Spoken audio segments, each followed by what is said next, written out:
Hello everyone and welcome to our online story adventure day. I hope you enjoy listening to the story that Mr. Barden is going to read to you. Can you see what's next to me? Looks like a big scary dragon.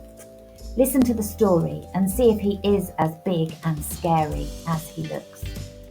And then after that, have a look at the art activities that we're going to show you how to do. And I hope you have great fun doing it.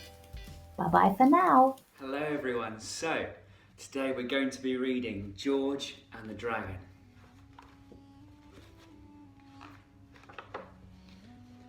Far, far away in the high, high mountains, in a deep, deep valley, in a dark, dark cave, there lived a mighty dragon. He could fly higher than the clouds and faster than all the birds. He could burn down a forest with a blast of his fiery breath. He could smash a castle wall with a flick of his mighty tail.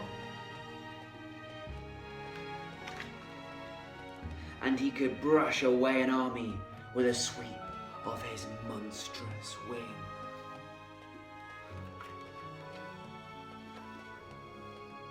There was nothing so fierce and so terrible as the mighty dragon. But he had a secret, a big secret. Well, actually, a very small secret. He was terrified of mice. Which was a pity, because that very day, a mouse moved in to the cave just next door. His name was George. Now, George didn't much care for the cave next door. It was cold and dark and drafty. Ugh. The previous owner had been a bat, so the fixtures and furnishings were most inconvenient. And the nearest cheese shop was miles and miles away. George was feeling rather miserable, and to make matters worse, he had no sugar for his tea. I know, said George. I'll just pop next door and see if I can borrow some. So he did. I say, you couldn't loan me a couple of lumps of sugar, could you? Asked George. Screamed the dragon. I was terrified and fled. Oh, blow, groaned George. No tea then. But George did get his tea, after all, with 2 lumps of sugar, and he got cheese too, and nuts, and berries, and biscuits, and crackers, and cream cheese sandwiches, and jelly, and ice cream, and fairy cakes with pink icing, and a cosy little hole in the castle wall.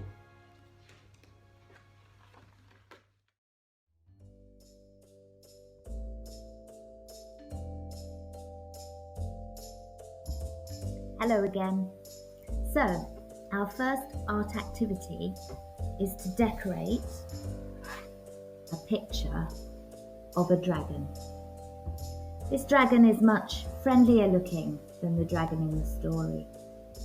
When we did this at school, some people painted their dragon, some people stuck decorations on it, and some people did both.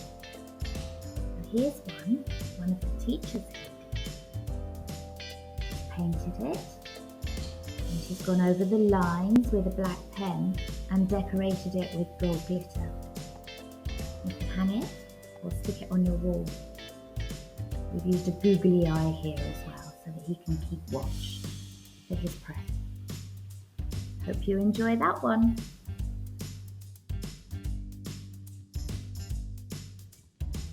Our next activity is to make a magic mirror. And for this, you'll need a piece of fairly strong cardboard. We used a cardboard box here. Ask your grown-up to cut out a mirror shape. And then for the glass in the front of the mirror, we used a piece of foil. You could stick on here with some glue. And then you can decorate your mirror. We've got some beautiful jewels here that we've used to stick around the outside of our mirror. You can try looking in your mirror and making magic spells. Enjoy.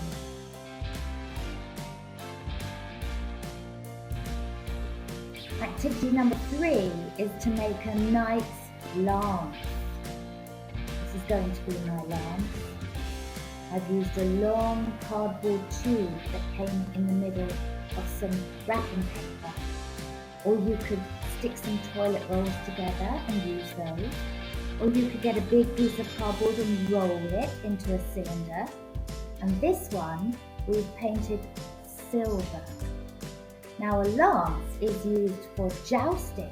Jousting is something that knights used to do. It's like a pretend fight on horseback. Ask your grown-up to show you some jousting on the computer. But this needs a handle to protect your hand. And for that, you need a piece of roughly semicircular, thinner card that you can bend. And you're going to stick or sellotape this onto your lance, like this. A slight crossover at the back. You're then able to put your hand inside when you are jousting. Stick this on firm and then out you go to practice jousting. Don't hit anybody with it. Have fun with that one.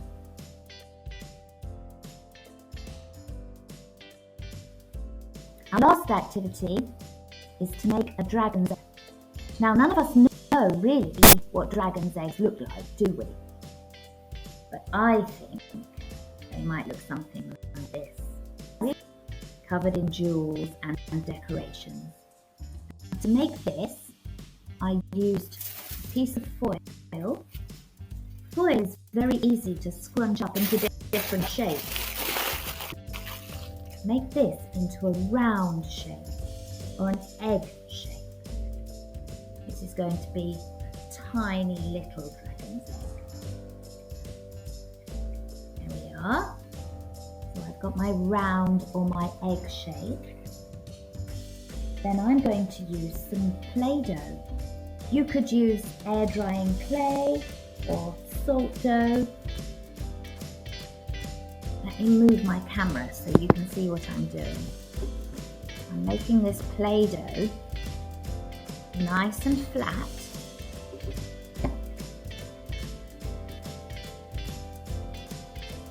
And then I'm going to wrap my foil egg in the Play-Doh. Make it nice and smooth with your hands so that all the silver foil is covered up. And you could roll it a little bit to make it smooth. And then, because the Play-Doh is squishy, it's quite easy to decorate in whatever way you want to. You could use Play-Doh tools to make marks. You could use a pencil to make marks. You can make a sort of flower.